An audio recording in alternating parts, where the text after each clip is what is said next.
right, welcome aboard, everybody, here to the Sports Talk Nation. Michael Cohen here with you, and it is time to look at the NFL draft and see who won and who lost.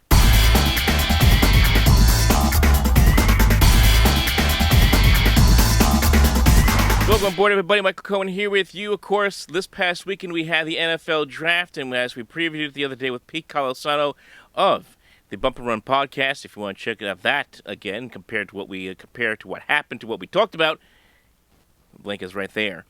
But in the interim, let's just talk about how this draft played out, because for the New York teams, especially the New York Jets, this was, for a first time in a very, very long time, a big, big weekend for the New York teams. The Jets were absolute winners in the eyes of a lot of people, and you can certainly understand why, because not only did they hit on all big needs that they needed help at corner, they needed help at defensive end, they needed help at running back, they needed help at wide receiver, they answered a lot of needs. But they got three of what a lot of scouts believe are the top 10 talents in this draft. And if you include the running back in Breece Hall, who is considered by a lot of people to be the top running back prospect, they got four top prospects out of this draft class, and that is an incredible job by Joe Douglas. That is an incredible job by this coaching staff, the scouting staff, you name it. And also, it just signals how the advantage, not that you want to be in this situation all the time, but it also signals the advantage that the Jets had being at the Senior Bowl this year. They had their entire coaching staff working with a lot of those kids at the Senior Bowl. It does have an advantage from that standpoint, because it gives the team more of a hands-on look on what they're looking at going into the NFL draft. Noticed it the other day that the first time in the history of Scouts, Inc., which had been evaluating NFL players since 2004, the Jets had selected that a team selected three players with grades of 92 and above, and that's what the Jets were able to do. Of course, with Ahmed Sauce Gardner, wide receiver Garrett Wilson, and defensive end Jermaine Johnson II. Three players, all with grades above 92. Three players, all considered starters in this league by a lot of scouts. The Jets hit a home run in that regard. Now, whether that actually plays out or not, and whether that actually turns out to be the case, remains to be seen. Of course, you never really know with these drafts. It could be a couple of years before we ever really know. And if you want to look at the pessimistic side, look at a few years ago, the 2018 draft, supposed to be the big quarterback draft. You look at that now, you sit there and laugh now at the 2018 draft, with the exception of Josh Allen and Lamar Jackson, for that matter. But be that as it may, you have to like, again, what the Jets did here. They answered, as I said, a lot of their key needs going into this draft, and of course throughout this offseason, and really capstone what has been a very solid offseason for the Jets, for that matter. But you get Sauce Gardner, who is a huge corner. There are not a lot of corners that are 6'3" and have a 34-inch wingspan. This guy does. 34-inch long arms, for that matter. This guy is huge, and of course the fact that teams in college couldn't pass on this guy. Quarterbacks had a 30.4 rating against him. He didn't give up a single touchdown in college. Now, of course, that will probably change in the NFL. He'll give up a couple here and there, obviously. But he is one of the top corners in this league, and the Jets have not had a shutdown corner, obviously, since the days of Darrelle Revis and Antonio Cromartie. That, of course, as I mentioned with Colasano on the show the other day, the best pass rush is a really good secondary, and that's what the Jets started to answer there by getting Sauce Gardner in the mix. Garrett Wilson was an interesting pick. A lot of people thought that maybe the Jets should go after Jameson Williams, who is a little bit bigger, more of a burner down the sideline. Also a guy with a lot of great speed. But again, coming off the ACL tear, the Jets probably felt a little bit better going with Garrett Wilson, who they know will be there in camp right away. And Wilson has a lot of speed, 4.39 speed, 6 feet tall. The one thing about the NFL that's different from where it was, let's just say 10, 15 years ago compared to now, is it's no longer a game where you're going to have, you'll still have these kind of players, but you're no longer about the game where you're going to have guys who are going to be 6'5", 6'6", go down the sideline and catch the football a la Randy Moss or Jerry Rice. It's now about speed. It's now about breaking away containment. It's now about crossing patterns and trying to break away from the defender. And that's what the Jets have now. They have a lot of speed now at wide receiver and on this offense. When you include Elijah Moore, who the Jets hope will be healthy this year, Braxton Berrios. And now you add Garrett Wilson to the mix. Jets are going to have a lot of speed at wide receiver this year. And then, of course, defensive end Jermaine Johnson II, who was a really interesting story because here's a player who was at a community college in Kentucky, in Kansas. Okay, community college.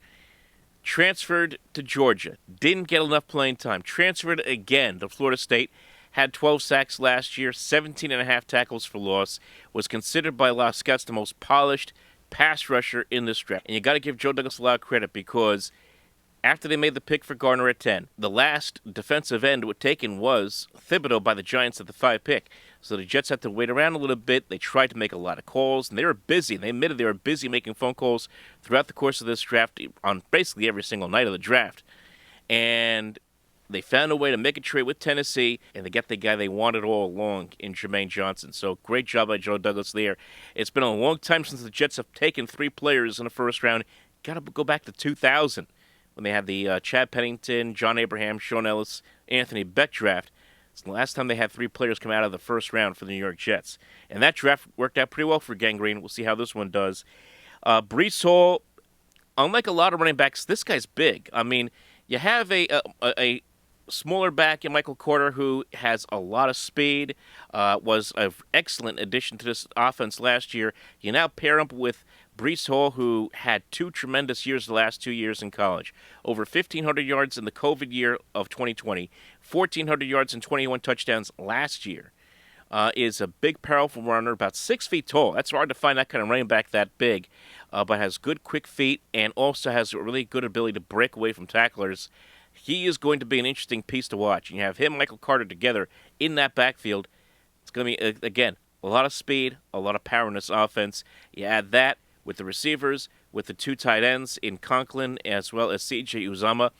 And this is the fact, folks. There's no more excuses now for Zach Wilson. No more excuses for him. I know he had a nice finish to the second half of last season. Didn't turn over as much, only turned it over twice. The Jets say that he looks a lot different this year in workouts than he did a year ago. Obviously, he's got to have a big year, and there's really no excuse now. He's got a lot of talent, a lot of speed around him. Now he has to take full advantage of it and see what happens. Of course, that all has to depend also on the offensive line. Mekhi Becton, we don't know where you are. No one knows. Even Robert Saleh's pleading, "Hey, man, come on back. We don't know where you are."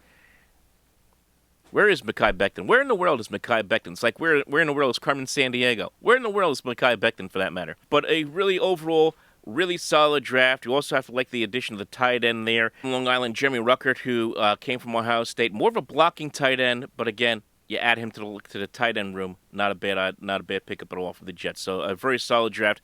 A draft, as far as I'm concerned, for Gangrene.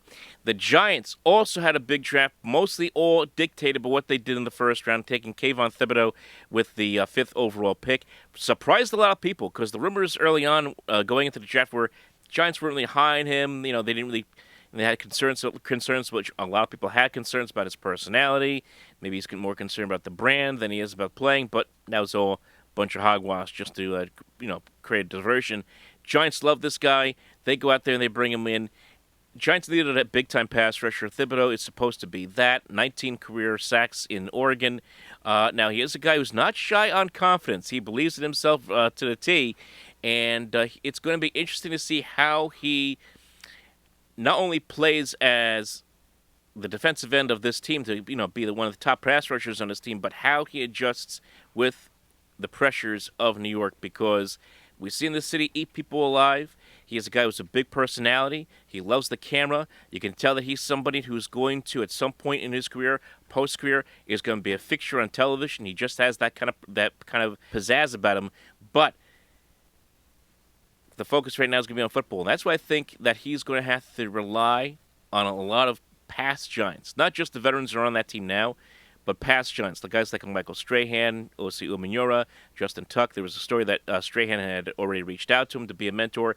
Those guys he's going to have to lean on a lot because, again, this city is going, if he's not careful, this city will eat him alive, especially for somebody who has such a big personality. He's going to have to humble himself just a little bit especially with all the confidence talk for that matter. And I think someone like leaning on somebody like a Strahan would be a very good thing for him, Thibodeau, to do moving forward. Evan Neal, I like the pick for the Giants there. Now they have another bookend there on the other side of the offensive line. You have Andrew Thomas, Evan Neal, and now you have also still a lot of talent there offensively for Daniel Jones. He, too, is out of excuses, and literally out of excuses, because the Giants didn't pick up his fifth-year option. So he's in a make-it-or-break-it season here coming up in 2022 for the New York Giants. So for the football teams here in the New York tri-state area, you have to be impressed with what they did. Both teams answered needs. Both teams brought in players who could be cornerstone pieces to this foundation of rebuilding and maybe possible success down the road. It feels different. It's the first time in a long time you could say it feels a little bit different. Whether it plays out that way remains to be seen. And that's why the NFL draft is the biggest crapshoot of them all. You could sit here in April, May, say, hey, this team won. By the time we sit here in November, we're saying, man, did they really draft that guy? That's the way these things go. So we'll see how it plays out. It will be fascinating. Keep in mind, folks, just as far as other NFL stuff coming up here on the channel, we do have the NFL schedule release coming up on May 12th. We'll do something on that as well. And then, of course, as we move into the summer, we got training camp coming. It's not that, but 8, 9, 10 weeks away from training camp really getting going here in NFL. Hard to believe, really is. So, you know what to do, folks. Like and subscribe right here to the Sports Talk Nation. And you can stay with us here for the latest. Also, follow us on social media at OpenMikeNG on Twitter, Facebook.com/OpenMikeProgram. We'll talk to you next time.